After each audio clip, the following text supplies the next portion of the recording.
Bismillahirrahmanirrahim. Assalamualaikum warahmatullahi wabarakatuh. Alhamdulillahi rabbil alamin. Wassalatu wassalamu ala ashrafil anbiya'i wal mursalin. Sayyidina Muhammadin wa ala alihi wa sahbihi ajma'in. Alhamdulillah, bersyukur kita kepada Allah Subhanahu wa ta'ala kerana dengan limpah kurnianya dapat sama-sama kita menyambung pengajian kita, iaitu hari ini adalah berkaitan dengan perbandaran menurut Islam dan juga elemen fizikal perbandaran Islam. InsyaAllah saya akan menjelaskan berkaitan dengan perbandaran menurut Islam, dan kemudian untuk elemen fizikal perbandaran Islam akan dijelaskan oleh Dr. Muhammad Zahirwan Halim bin Zainal Abidin. Anak-anak Abi yang dirahmati Allah Subhanahu wa ta'ala, insyaAllah sekejap ya, saya sharekan slide ni. Ni dulu. Okey. Baik. Kita pergi kepada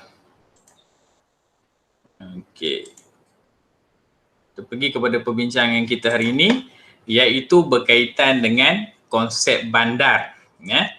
Jadi menurut Kamus Dewan, iaitu Kamus Dewan ni satu kamus yang diiktiraf dalam dunia bahasa Melayu lah, diterbitkan oleh Dewan Bahasa dan Pustaka, iaitu edisi keempat, halaman 119.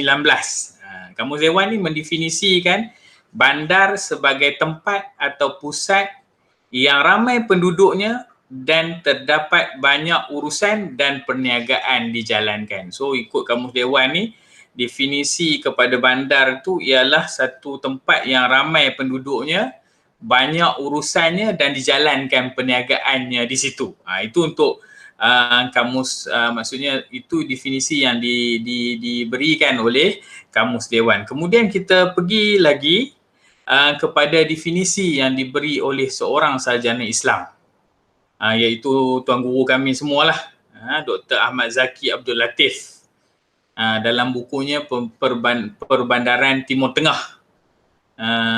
Dia ada menyatakan bahawa istilah bandar ini dalam bahasa Arab digunakan secara masyhurnya dengan istilah Madinah. Istilah Madinah.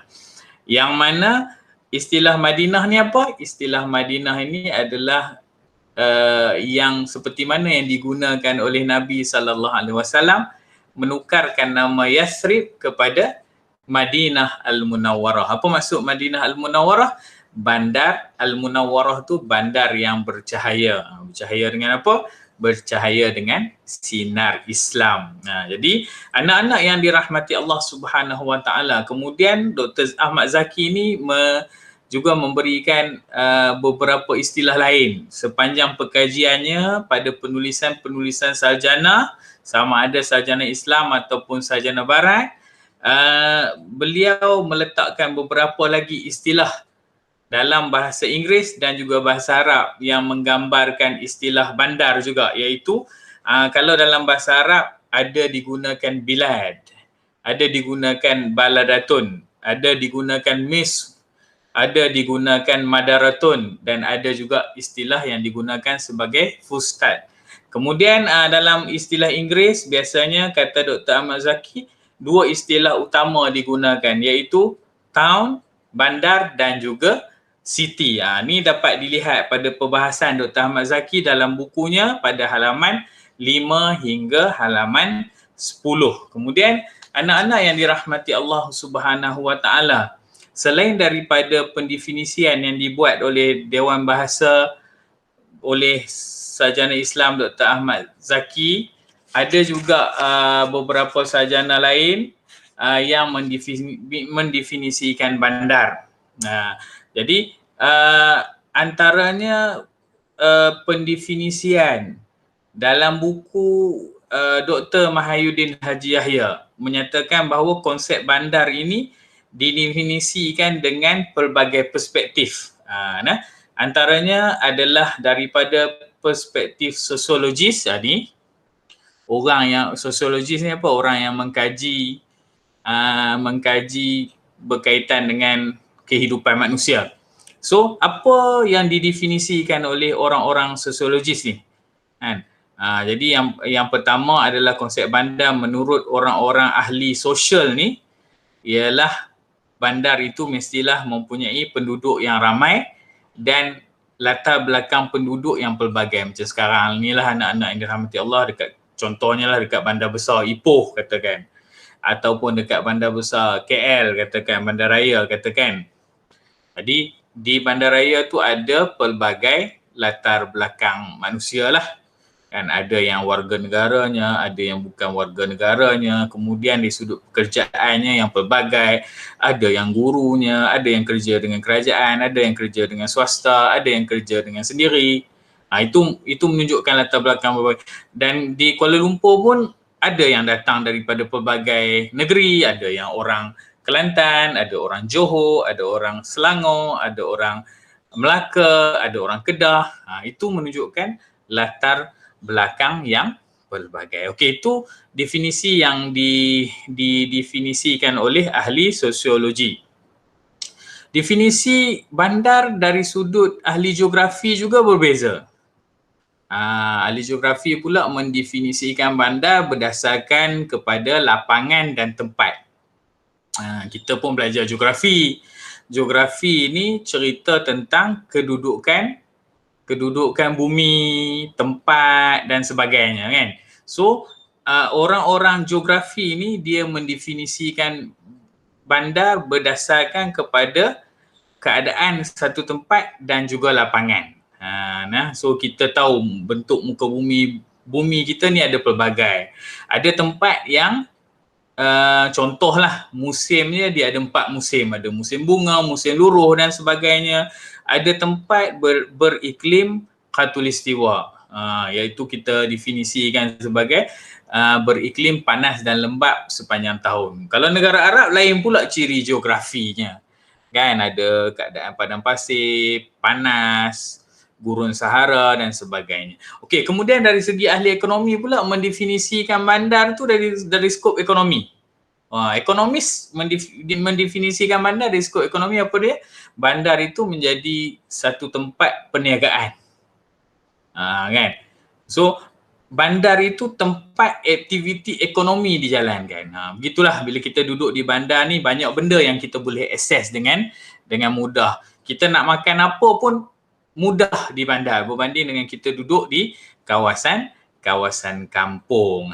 Kan? Kemudian ada lagi satu sarjana Islam nama dia Ibn Khaldun. Ini digelar sebagai bapa sosiologi Islam ataupun bapa kepada ahli sosial Islam, iaitu beliau ada menulis satu buku yang menjadi magnum opus, yang menjadi adikarya, yang menjadi karya ulung, iaitu Muqaddimah Al-Muqaddimah. Dalam Muqaddimah, Ibn Khaldun mendefinisikan bandar itu sebagai satu kawasan desa yang dibangunkan. Mula kawasan kampung, kemudian dibangunkan dan menjadi tumpuan kepada masyarakat. Anak-anak yang dirahmati Allah Subhanahu Wa Taala, kita berpindah kepada konsep ataupun definisi bandar Islam.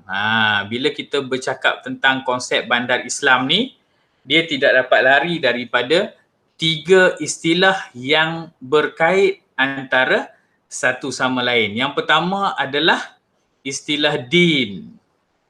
Kemudian adalah istilah Madinah.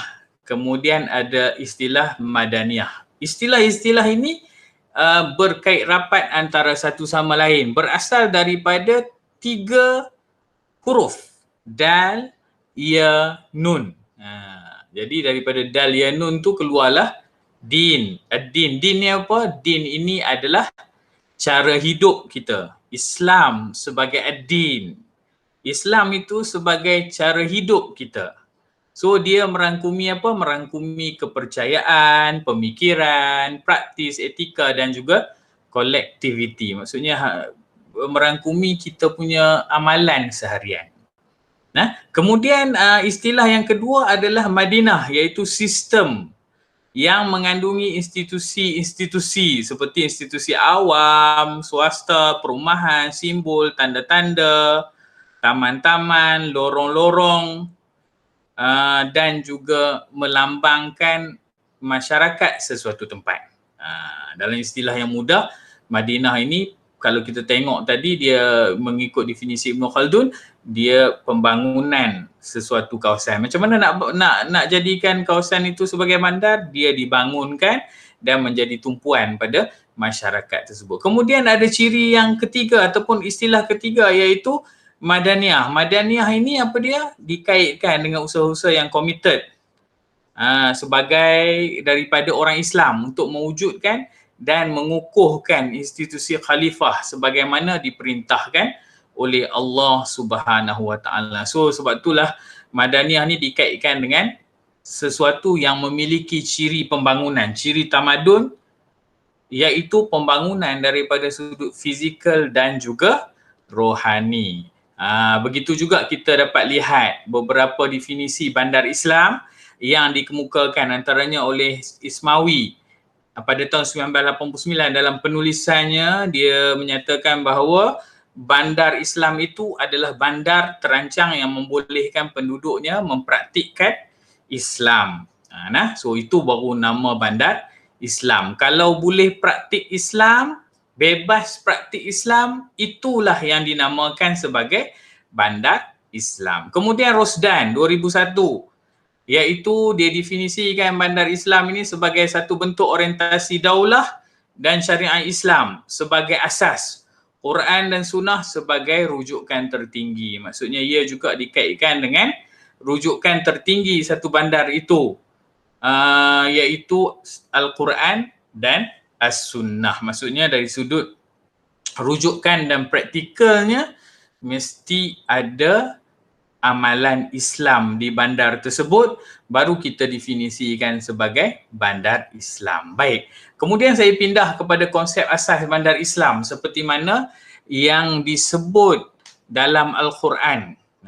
So dalam Al-Quran, dalam beberapa ayat ini disebut yang telah saya sertakan ni, yang pelajar-pelajar tengok ini, disebut antaranya dalam Al-Quran disebut tentang surah Al-A'raf ayat 96 dikaitkan dengan konsep Darul Iman, bandar ataupun negeri yang beriman. Apa dia ayatnya? A'udzubillahi minasyaitonirrajim. Walau anna ahlal qura amanu wattaqau la fatahna alaihim barakatim minas sama'i wal ard walakin kazzabu fa akhaznahum bima kanu yaksibun. Yang mana surah Al-A'raf ini di mana istilah Darul Iman ni di sini. Walau anna ahlal qura amanu. Kalaulah sekiranya penduduk-penduduk negeri itu beriman dan juga bertakwa kepada Allah. Takwa ni apa? Takut kepada Allah Subhanahu Wa Taala dengan mematuhi perintahnya dan meninggalkan larangannya. La fatahna alaihim, pastilah kami akan melimpahkan kepada mereka barakatim minas sama'i wal ard, berkat daripada langit dan juga bumi. Tapi disambung dengan tetapi mereka semua mendustakan ayat kami, tak percaya dengan ayat Al-Quran, maka kami siksa mereka disebabkan perbuatan itu. Okey. Kemudian konsep Darul Iman, di mana kita ambil perkataan amanu, iman ni. Kemudian yang kedua adalah Darus Sunnah. Seperti mana firman Allah dalam surah Al-Ahzab ayat 21. Laqad kana lakum ba'da a'udzubillahi minasyaitonir rajim. Laqad kana lakum fi Rasulillahi uswatun hasanah liman kana yarjullaha wal yawmil akhir wa zakarallaha katsira. Di sini di sini. Pada Darus Sunnah. Sunnah ini mempraktikkan apa yang disaran oleh Nabi SAW. Minta maaf. Jadi kata firman Allah Subhanahu Wa Taala dalam surah Al-Ahzab ayat 21, sesungguhnya telah ada pada diri Nabi SAW itu suri teladan yang baik bagimu bagi orang yang mengharap rahmat Allah dan kedatangan hari kiamat, dan dia banyak menyebut Allah Subhanahu Wa Taala. Konsep ketiga adalah Darul Quran. Darul Quran ni apa? Apa yang kita mengamalkan, negara yang mengamalkan Al-Quran. Umat masyarakat dalam negara itu yang mengamalkan Al-Quran. Seperti mana firman Allah, A'udzubillahi minasyaitonirrajim, Al-yawma akmaltu lakum dinakum wa atmamtu alaikum ni'mati wa raditu lakumul Islam madina. Seperti mana firman Allah Subhanahu Wa Taala pada hari ini, Al-yawma akmaltu lakum, aku sempurnakan dinakum, agama kamu, wa atmamtu alaikum ni'mati, bukan setakat agama, aku sempurnakan juga ke atas kamu ni'mati, nikmat aku, nikmat aku, wa raditu lakumul Islam madina, dan aku, kata Allah Subhanahu Wa Taala, aku redha Islam itu sebagai agama kamu. Jadi kerana tiga ayat Quran ini disimpulkan dalam tiga konsep yang berbeza. Okey, saya rasa sekadar itu dulu.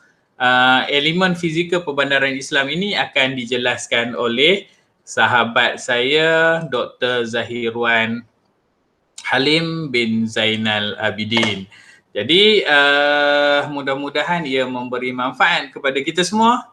Aqulu qawli hadza wa astaghfirullah li wa lakum. Wassalamualaikum warahmatullahi wabarakatuh.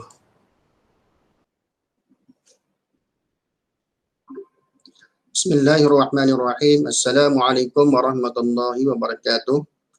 Jadi pada kuliah yang lalu kita telah mempelajari berkenaan dengan apakah yang dimaksudkan dengan bandar Islam, iaitu definisi bandar Islam. Kemudian kita juga telah mempelajari berkenaan dengan konsep asas bandar Islam. Jadi pada kuliah ini kita akan membincangkan berkenaan dengan elemen perbandaran Islam, iaitu kita akan tengok kepada dua aspek, iaitu elemen utama bandar Islam dan juga elemen fizikal bandar Islam. Okey, berkenaan dengan elemen utama perbandaran Islam, elemen utama perbandaran Islam, sebagaimana yang terpapar dalam slide, elemen utama pembinaan ataupun elemen utama perbandaran Islam itu mempunyai tiga elemen, iaitu yang pertama elemen ukhuwah dan integrasi, yang kedua mesej peringatan, dan yang ketiga pembangunan lestari. Ini tiga elemen utama perbandaran ataupun pembinaan perbandaran Islam. Kalau kita lihat pada zaman Rasulullah sallallahu alaihi wasallam, inilah antara elemen-elemen yang diterapkan oleh baginda semasa membangunkan kota Madinah, iaitu bandar ataupun bandaraya pertama dalam Islam. Bandar-bandar itu merupakan satu contoh yang terbaik yang telah ditunjukkan oleh baginda Rasulullah sallallahu alaihi wasallam, dan elemen-elemen yang kita bincangkan ini merupakan antara elemen yang telah diterapkan oleh baginda semasa baginda mentadbir bandaraya ataupun kota raya pertama dalam Islam, iaitu Bandar Madinah Al-Munawwarah. Okey, yang pertama berkenaan dengan ukhuwah, ukhuwah dan integrasi. Integrasi ini maksudnya percampuran ataupun bagaimana kita berkomunikasi dan juga bermuamalat dengan mereka yang bukan Islam, bukan sebangsa, dan juga daripada masyarakat yang lain. Itu maksud integrasi. Jadi dalam Islam ini kalau kita tengok pada asas dia, ukhuwah ini tidak membezakan warna kulit, bangsa apa, kaum apa, budaya macam mana, tiada membezakan. Semuanya bertunjangkan akidah yang satu, iaitu at-tauhid ataupun akidah kepada Allah, mempercayai Allah Subhanahu Wa Taala sebagai Tuhan yang esa, Tuhan yang satu. Itu maksudnya dalam konteks integrasi, iaitu bagaimana kita berhubung sesama Islam itu sendiri, ataupun mungkin juga kita berhubung dengan bukan Islam dalam sesebuah komuniti ataupun dalam sesebuah negara. Itu masih integrasi. Jadi dalam konteks ukhuwah ini merupakan satu elemen utama yang diajarkan atau dianjurkan oleh Islam itu sendiri. Bagaimana Rasulullah SAW, kalau kita tengok kepada perkembangan hijrah baginda ke kota Madinah, bagaimana baginda telah mempersaudarakan antara kaum Muhajirin dan kaum Ansar. Muhajirin iaitu mereka yang mereka ataupun sahabat yang berpindah daripada kota Mekah ke kota Madinah, dan kaum Ansar itu merupakan penduduk asal kota Madinah. Bagaimana persaudaraan itu telah dilaksanakan oleh baginda Rasulullah SAW antara kaum Muhajirin dan Ansar. Ini merupakan antara asas yang dianjurkan oleh Islam itu sendiri, dan di dalam Al-Quran ada ayat-ayat ataupun firman-firman Allah Subhanahu Wa Taala yang menggambarkan tentang kepentingan ukhuwah. Kepentingan ukhuwah ini ataupun persaudaraan. Bahasa Melayunya persaudaraan.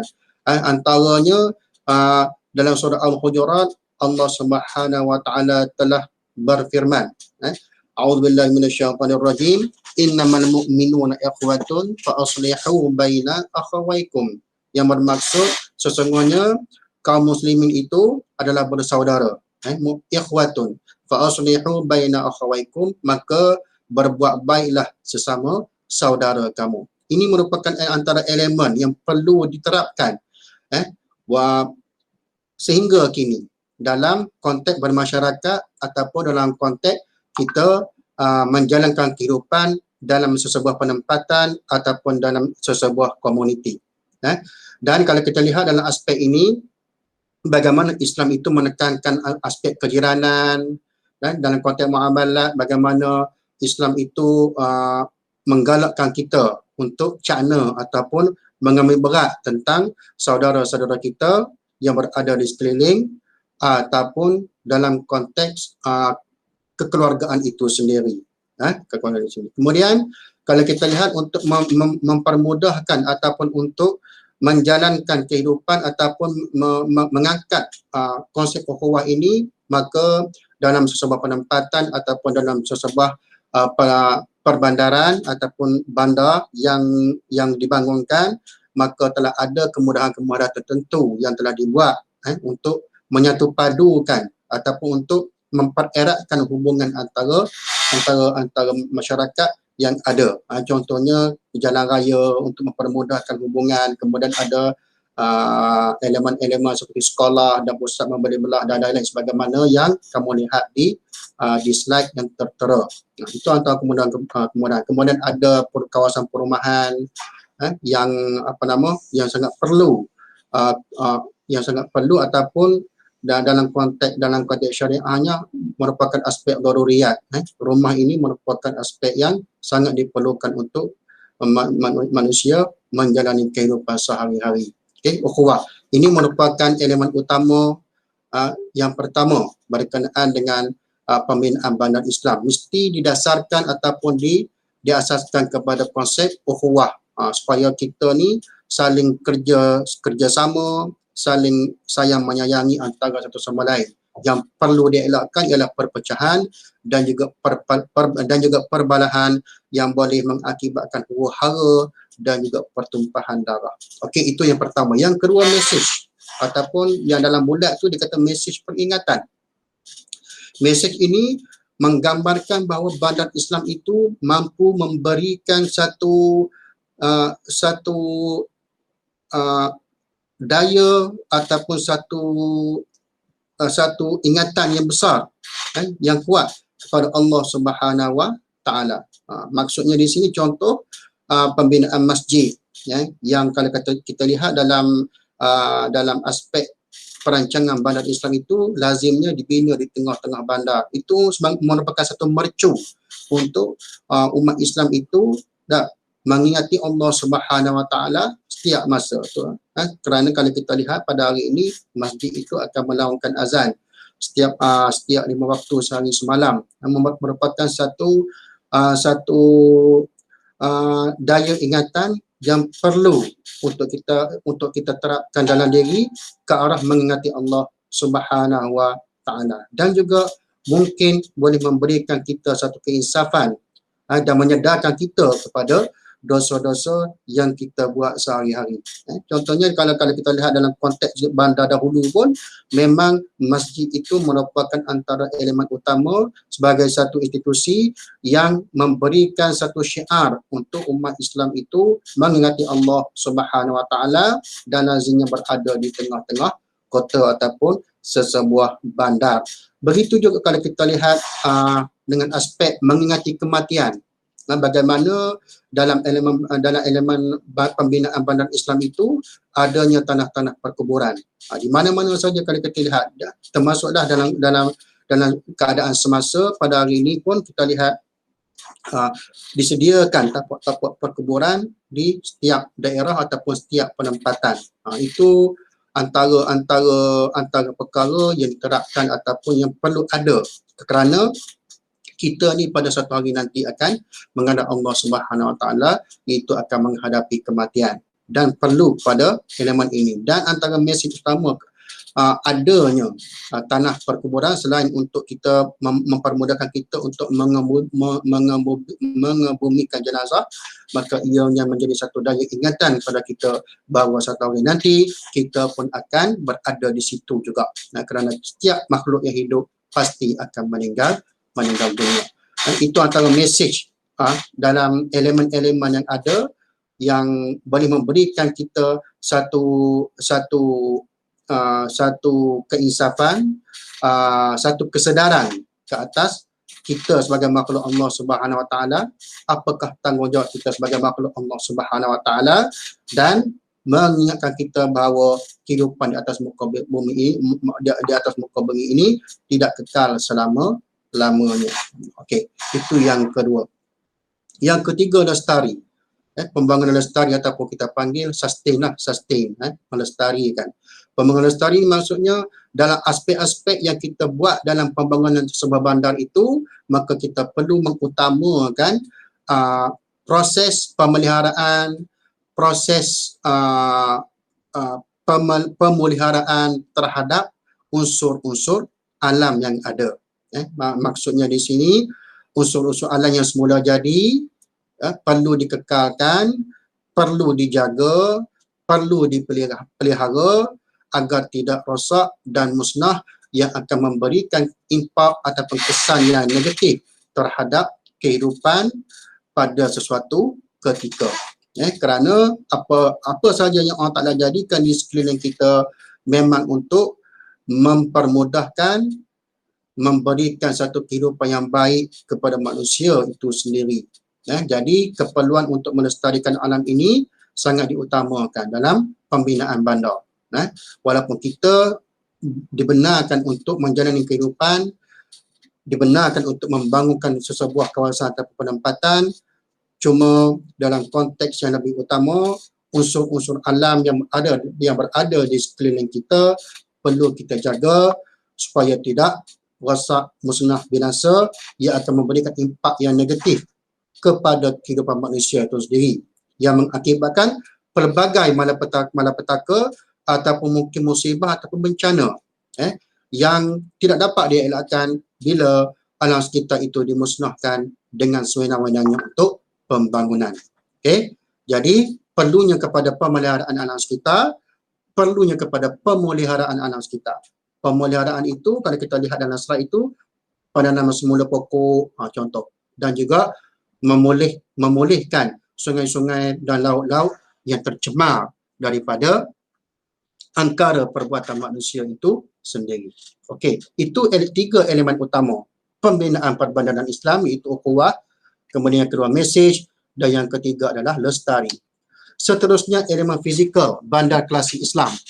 Ini merupakan elemen-elemen utama yang dibangunkan ataupun dibina dalam sesebuah bandar Islam. Yang pertama adalah masjid. Kalau kita lihat pada zaman Rasulullah SAW, elemen utama yang dibina oleh baginda semasa sampai di kota Madinah ialah masjid. Masjid. Tapi masjid pertama sebelum tu lagi Quba kan. Masjid Quba.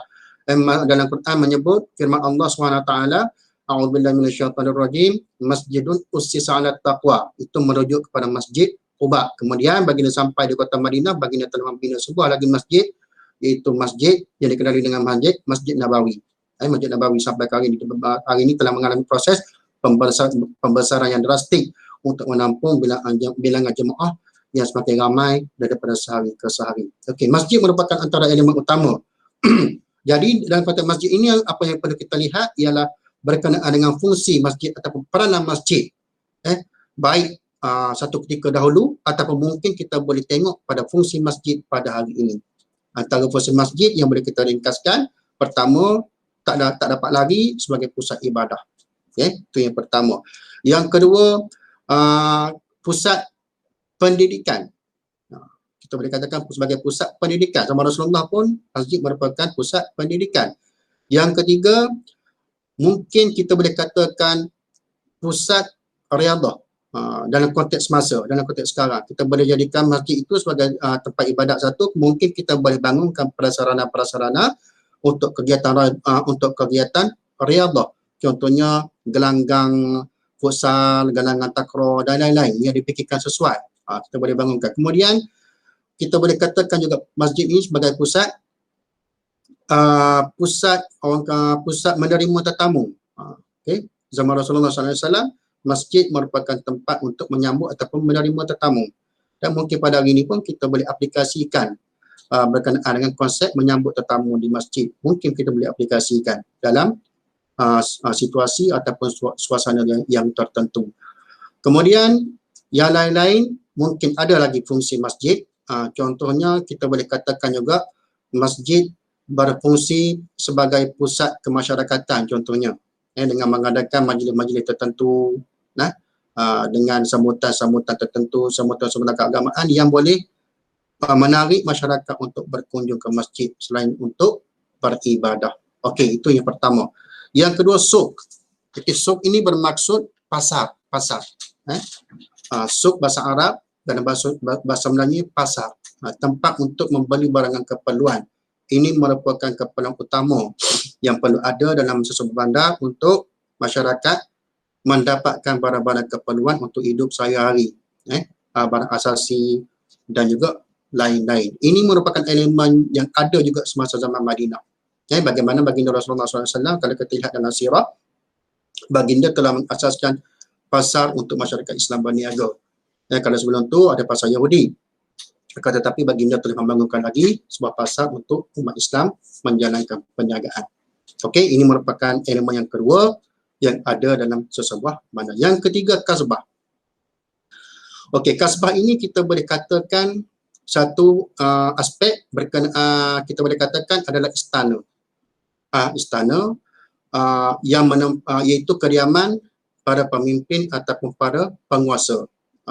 Satu aspek lagi kita boleh katakan kediaman ataupun satu bangunan yang didirikan berdekatan dengan pelabuhan ataupun didirikan juga bersama kota ataupun tembok-tembok yang ada di sekeliling sesebuah penempatan ataupun bandar. Itu kita boleh katakan dua lah pada berkenaan dengan kasbah ini. Satu, kita boleh katakan istana ataupun tempat tinggal penguasa. Yang kedua, merupakan kediaman ataupun bangunan yang didirikan berdekatan dengan pelabuhan-pelabuhan ataupun yang didirikan bersama dengan kota-kota ataupun tembok-tembok keselamatan yang mengelilingi sebuah bandar. Kalau kita lihat cerita-cerita epik yang dibuat oleh orang barat, contohnya cerita Troy, cerita Kingdom of Heaven, kita boleh tengok bagaimanakah keadaan ataupun situasi pembinaan yang ada pada zaman tersebut. Lazimnya kalau kita lihat di tembok-tembok itu akan ada satu bangunan yang sedikit tinggi daripada tembok. Mungkin kita boleh katakan itu satu menara, mungkin juga, akan tetapi ada juga ciri-ciri binaan yang tinggi sedikit daripada tembok dan merupakan tempat tinggal penguasa ataupun raja. Kalau kita boleh lihat, mungkin juga dalam cerita Sultan Muhammad Al-Fatih, cerita Turki, Fatih 1453, Bagaimana cerita tersebut menggambarkan pembukaan Konstantinopel oleh Sultan Muhammad Al-Fatih pada tahun 1453. Dan dalam bahagian itu digambarkan bagaimana keelemen fizikal berbagai istana pemimpin, istana raja itu didirikan. Kasbah ini kalau kita lihat pada hari ini, kalau kita search dalam internet, dia punya peninggalannya banyak berada di Algeria dan juga banyak berada di Morocco. Cukup cantik, cukup indah, dan berdekatan dengan sesebuah pelabuhan ataupun berada bersama-sama binaan tembok-tembok yang mengelilingi sebuah kota, lazimnya tempat kediaman raja ataupun pemerintah. Dan mungkin kita boleh tengok kepada satu cerita saya ingat, cerita Tamil yang berkenaan dengan perjuangan seorang penguasa di India pada satu ketika dahulu untuk menentang penjajah British. Tajuk filmnya Narasimha Reddy, pejuang yang berjuang menentang Inggris. Narasimha Reddy. Jadi dalam filem tersebut juga digambarkan bagaimana kehidupan pada masa itu masyarakat berada dalam sesebuah kota yang dikelilingi oleh tembok. Dan juga ada juga kasbah, iaitu tempat tinggal raja ataupun pemimpin pada masa itu. Okey. Kita boleh search gambar dalam internet untuk tengok tentang kasbah ni. Itu cantik ukiran dan juga dia berada pada ketinggian tertentu yang tinggi sedikit daripada tembok-tembok yang mengelilingi sebuah kota. Okey. Yang ketiga, penempatan. Penempatan ini kita maksudkan sebagai rumah kediaman lah. Rumah kediaman masyarakat yang ada dalam sesebuah bandar. Rumah ini saya katakan tadi merupakan elemen daruriyat dalam kehidupan, dalam konteks syariah. Tempat yang perlu ada untuk manusia berlindung daripada bahaya, berlindung daripada panas dan hujan, dan tempat untuk menjalani kehidupan. Ini merupakan antara elemen yang sangat penting lah dalam penempatan ataupun dalam kependudukan sesebuah bandar. Yang keempat, jalan ataupun tarik. Ini pun kita lihat sejak dahulu lagi, jalan ataupun tarik ini merupakan satu elemen fizikal yang utama lah untuk menghubungi antara satu tempat dengan tempat yang lain dalam sesebuah bandar Islam.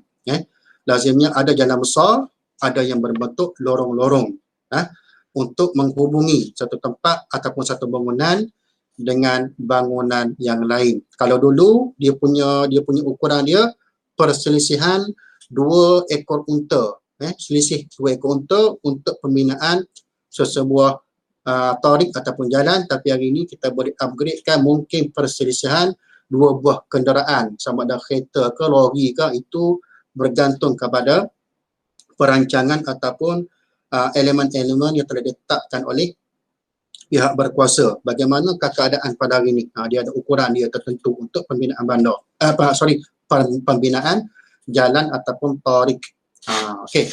Kemudian yang keempat, yang keenam, tembok keselamatan. Ini biasa kita tengok.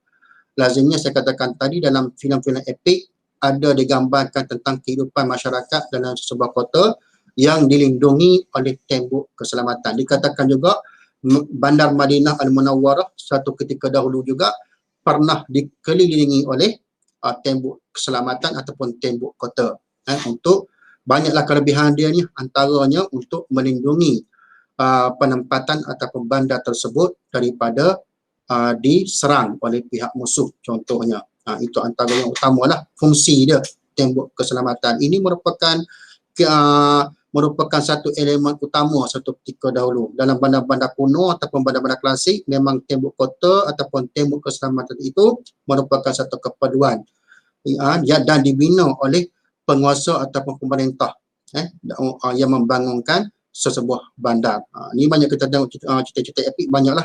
Scorpion King contohnya, bagaimana kehidupan masyarakat dalam bandar. Untuk masuk ke bandar tersebut perlu melalui pintu gerbang contohnya. Dan kalau dalam konteks Nusantara ini kita tengok kepada sejarah bagaimana Melaka satu ketika dahulu pernah dikelilingi oleh kota juga. Itu kota Formosa kan, yang dibina oleh Portugis.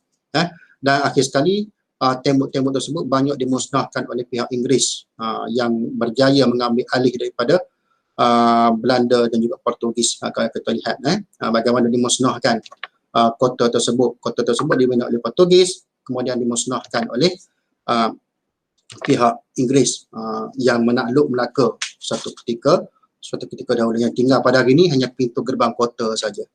Pintu gerbang kota saja. Okey. Yang terakhir perkuburan. Dalam slide yang tadi pun saya ceritakan tentang perkuburan. Kemudian ilmu fizikal juga boleh kita katakan perkuburan ini merupakan satu yang sebagaimana saya katakan tadi merupakan satu keperluan lah dalam konteks pembinaan ataupun ilmu fizikal. Tempat untuk kita menguruskan jenazah, mengemumikan jenazah, dan juga antara unsur yang lain, perkuburan ini juga merupakan tempat untuk kita mengingati kematian yang akan kita hadapi satu ketika nanti. Mungkin juga kita boleh tambah satu lagi yang tak ada dalam slide itu, ilmu fizikal yang saya fikirkan penting juga semasa pembinaan bandar klasik satu ketika dahulu, iaitu Maristan. Maristan ini merupakan kalau istilah moden hospital lah Maristan ni. Okey, Maristan hospital ataupun rumah sakit untuk merawat mereka yang sakit. Okey, Maristan. Dan kalau kita tengok dalam konteks sejarah, Maristan ini mula diasaskan pada zaman Bani Umayyah. Konsep dia zaman Rasulullah SAW. Konsep dia zaman Rasulullah SAW iaitu bagaimana kita lihat pada zaman Rasulullah SAW bagaimana isteri-isteri kaum muslimin pada ketika itu telah merawat, membuka khemah, merawat tentera-tentera yang cedera semasa peperangan. Dibuat khemah, dikatakan berdekatan dengan Masjid Nabawi itu, dibina khemah, kemudian dalam tu para muslimat merawat muslimin ataupun tentera-tentera yang tercedera dalam peperangan. Itu dalam konsep dia telah ada. Cuma pembangunan dia bermula pada zaman Umayyah, kemudian berterusan pada zaman Abbasiyah, seterusnya berterusan sampailah ke hari ini. Dan kalau kita lihat dalam konteks kerajaan Islam itu, Maristan ini telah tersusul lah. Dia ada unit-unit tertentu.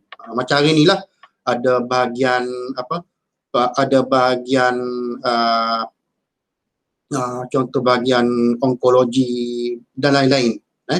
Ada bahagian ortopedik, ada bahagian oftalmologi mata dan lain-lain. Masa tu pun telah diasaskan juga khususan kepada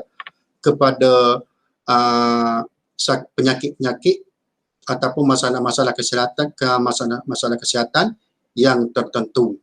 Jadi yang dalam sejarah dikatakan yang lebih moden ataupun yang lebih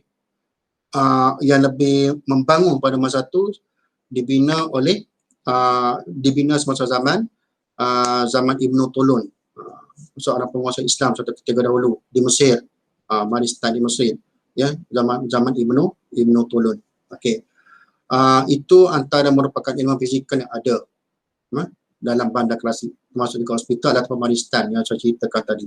Jadi berdasarkan pandangan tersebut, maka kita dapati bahawa elemen-elemen fizikal ini merupakan antara elemen yang penting ada dalam sesebuah perbandaran Islam. Cuma di segi konsepnya juga pun, kalau kita lihat, merupakan ada intipati-intipati tertentu yang perlu kita pentingkan di samping elemen fizikal yang dibuat.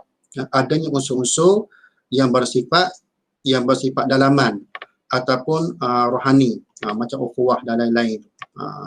Dan kalau kita lihat tajuk awal-awal itu, dia ada asas dia, apa dia, asas bandar Islam tu, itu merupakan elemen yang penting yang berkaitan dengan aspek rohani. Walaupun pembangunan itu penting, akan tetapi perlu diseimbangkan dengan aspek-aspek rohani. Jadi sekian, wallahu a'lam. Wabillahi taufiq wal hidayah. Wassalamualaikum warahmatullahi wabarakatuh.